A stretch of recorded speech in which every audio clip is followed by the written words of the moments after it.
Prior to this, had I been outside as a normal person and seen me in the paper, I'd have thought he was a monster too. I actually believed in the legal system. And if it hadn't been for this situation, I wouldn't have questioned that. There have been over 3,200 documented wrongful convictions in the last 3 decades or so. And each and every one of those cases is a story about somebody like Robert. And it's not just the person behind bars, it's their family who is without them. It's their community who is without them. And everyone who's touched by one of these wrongful convictions loses faith in the system. We brought my son to the hospital, and it was back and forth. At first the doctor said somebody must have done this, and then they said, well, we don't know. The 7th day of William being in the hospital, they told me I couldn't go back there because they were investigating me. I was actually detained about 4 hours before he passed away that day. I don't know how to really explain it. It's like one of the worst situations you've ever been through. You can't really burst out and yell in court or say anything. So you just sit there in handcuffs while your family are all standing behind you. And then they list off these horrible charges that they've accused you of. And you have to just keep quiet. There was a lot of stuff in trial that was missing, that should have been brought to the light of day.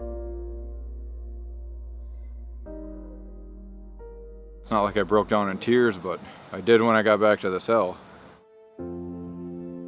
The Innocence Project was one of 50-some letters I wrote out to different legal groups across the country. What really convinced me is when we presented the case to a number of independent medical experts in different fields. We're talking to neuroradiologists, neurologists, pathologists, pediatricians, ophthalmologists, and they're all telling me there's a medical cause for what happened here and it has nothing to do with anyone doing anything to this child. That made me think there's something we can do here.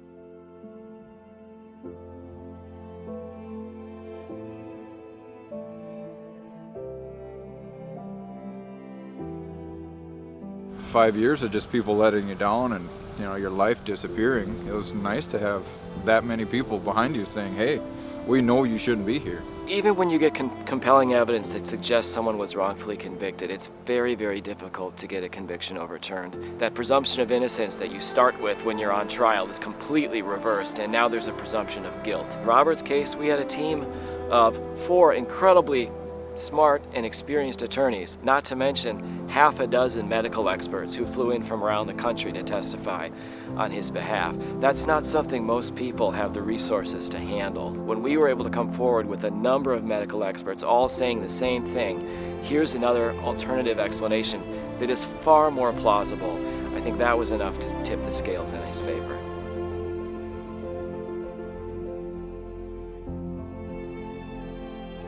It'd have been just over 7.5 years.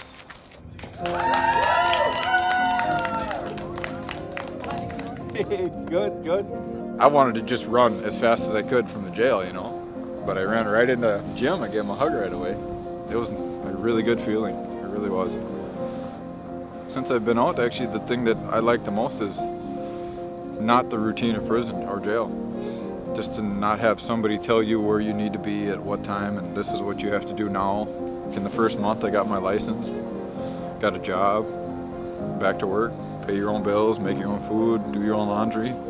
Things I always enjoyed doing beforehand that I get to do again. Feels good, The thing that speaks to me about the Innocence Project's mission has to do with the people we're helping. These are people in a really hopeless, desperate situation. So, forget fighting against the system. The system is done with them, right? The prison gate has locked behind them. To be able to sometimes give them hope and sometimes actually achieve a result like we were able to achieve for Robert, it makes you realize how meaningful legal work can be. It was only several weeks later that the prosecutor called me again and said, well, we've decided we're going to appeal this decision. It was a bit of a gut punch. Here we go again. On the other hand, we were confident. We're not scared to go through trial again because now we've got the evidence on our side that shows he's not guilty of this crime. Yeah, so the process just isn't over yet. Hopefully this works out and they just let this go and I can move on with my life. I've lost a lot, but there's a lot to look forward to.